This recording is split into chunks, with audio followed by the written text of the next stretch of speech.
Manolotra ny arahabantsika rehetra amin'izao alatsinainy maraina izao. Mahakasika ilay rivo-doza Fredy dia any amin'ny 20 kilometatra atsimo somary atsimo andrefany Toliara no nisy ny foibe tamin'ny 4 ora maraina teo.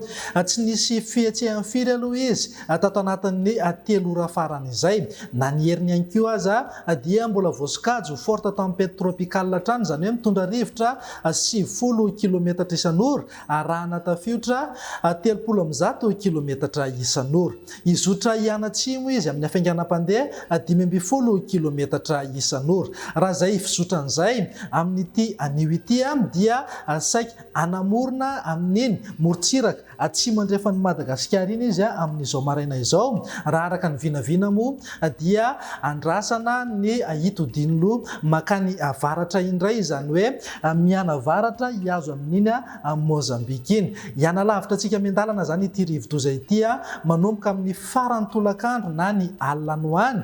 Miankina tanteraka amin'izay fiksahan'izay no hamaritra ny toetry ny androntsika eto Madagasikara.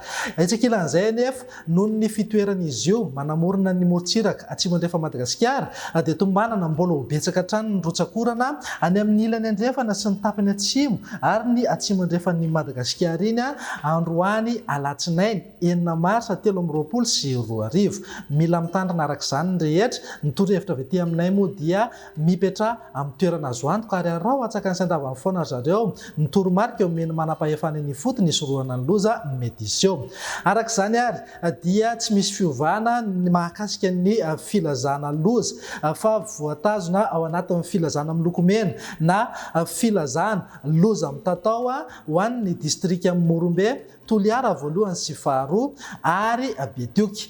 Filazana miloko mavo na filazana loza manambana kosa ho an'ny distrikana Kazoabo, Sakara, Benenitra ary Ampani.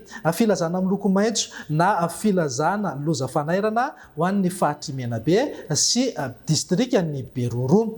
Itsakilan'izay ho an'ny Mpiandrika, ho an'ny morontsiraka andrefana manomboka eo Besalampy ka hatrany Cap Sainte-Marie ary morontsiraka atsimo sy atsimo atsinanana manomboka eo Cap Sainte-Marie hatrany Vangaindrano dia entanina mba tsy hivoaka endrika mihitsy aloha. Tsy sasatra izahay mamerimberina izay mba anaraka foanareo ny toromarika omeny manam-pahefana ny fotony isorohana ny loza mety iseo.